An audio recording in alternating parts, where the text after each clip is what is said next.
亲爱的朋友们，欢迎来到微光夜读。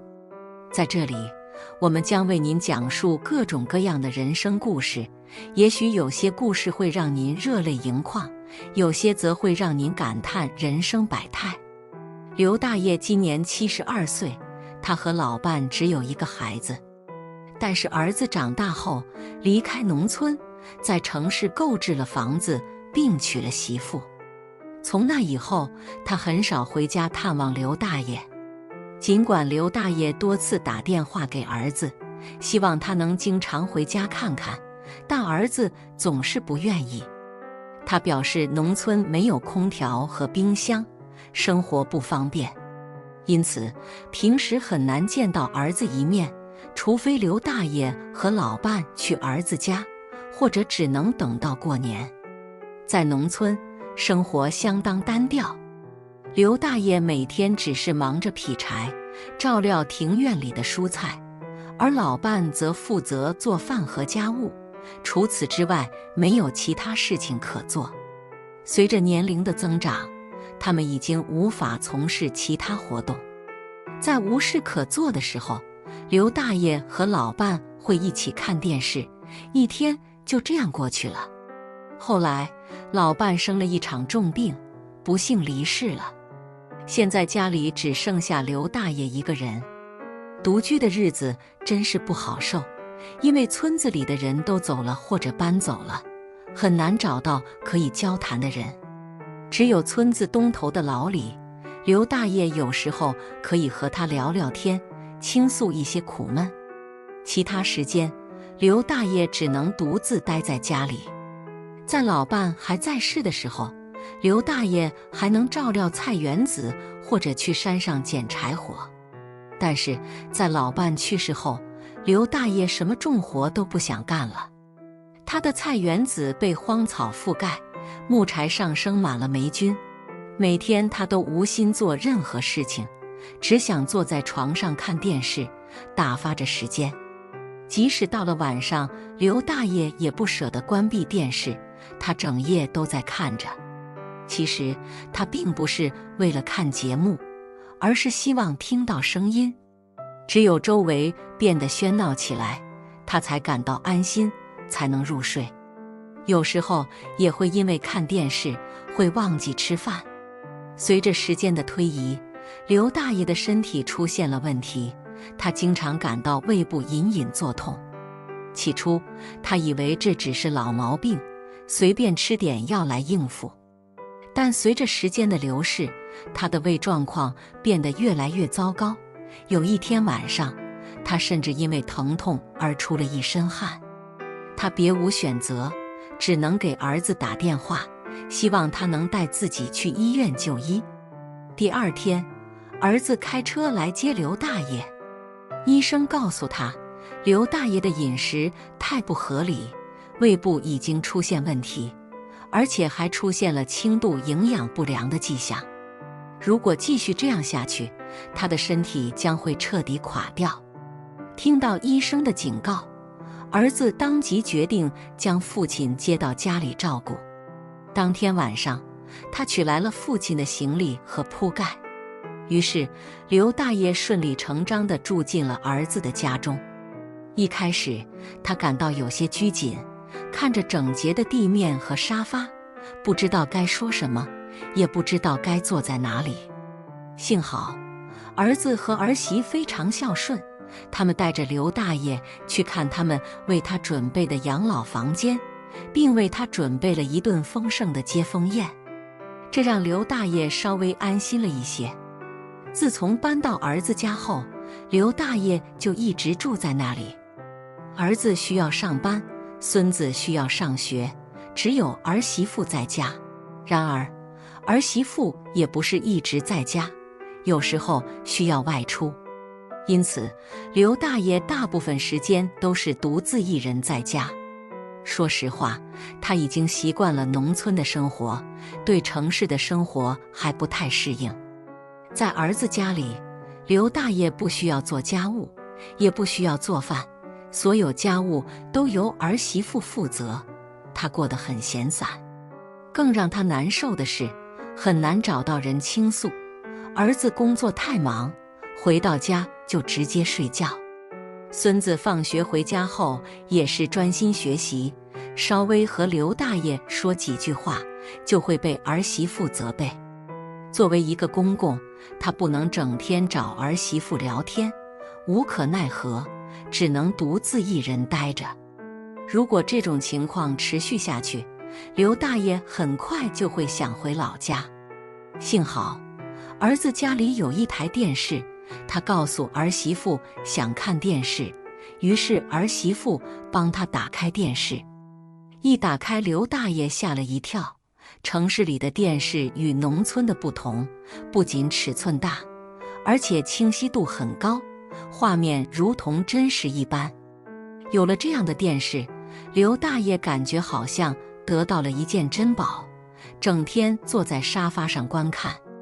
因为没有太多事情可做，他延续了农村的习惯，从早到晚都在看电视，甚至到了晚上，他都不愿意回房间睡觉，干脆就在沙发上休息了。刘大爷起初对自己如此狂热地看电视还有些担心儿子和儿媳会提出批评。然而几天过去了，儿子没有说什么，儿媳妇也一脸笑容，仿佛什么都没发生过。于是刘大爷完全放下心来，每天都蜷缩在沙发上看电视，除了吃饭、喝水和上厕所，就再也不离开沙发。随着时间的推移，儿媳妇也对刘大爷提出了一些意见，让他晚上不要看电视，以免影响孙子在房间里学习。听到儿媳妇这么说，刘大爷只能在孙子在家时关闭电视，望着窗外发呆。不过他也正好可以借此机会好好休息一下眼睛。刘大爷以为自己将一直以这种方式生活下去，可是有一天发生了一件奇怪的事情。那天客厅的灯突然无法关上，儿子一直按开关，但灯仍旧亮着。他们担心灯一直亮着可能会有危险，儿子打电话叫来维修人员修理。修理工修了很长时间，直到深夜才终于修好。原以为问题解决了，但第二天当刘大爷正在看电视时，电突然断了。刘大爷正全神贯注地观看，突然画面黑屏了。当时他吓了一跳，以为是电视出故障了，后来左看右看，才发现是断电了。刘大爷以为电路出了问题，认为稍等一下就会好。然而等了10多分钟都不见来电。刘大爷因为等得着急，便给儿子打电话。然而儿子工作太忙，只是随便应付了几句就挂断了电话。直到下午，儿媳妇从外面回来时，电才恢复了。当儿媳妇回来后，刘大爷立刻向她提起了这个问题。儿媳妇笑眯眯地告诉他，可能是电路坏了，他会找时间解决。既然儿媳妇这样说了，刘大爷也就没有太在意。然而后来，每次儿媳妇一出门，家里的电立即就会断掉。他甚至怀疑是儿媳妇做了什么手脚，但刘大爷也知道控制电源的开关都在客厅，而家中的电都是在儿媳妇是在出门后才会断掉。刘大爷这才打消念头。没有电视可看的日子，真的让他感到非常不舒服，每日待在家里都很无聊。后来刘大爷实在无法忍受了，便向儿子提起了这个问题，让他找人来修理一下。儿子嘴上答应着，但只要儿子在家，电就从未中断过。即使儿子有意愿找人来修理，电也从未出过问题，根本无法修理。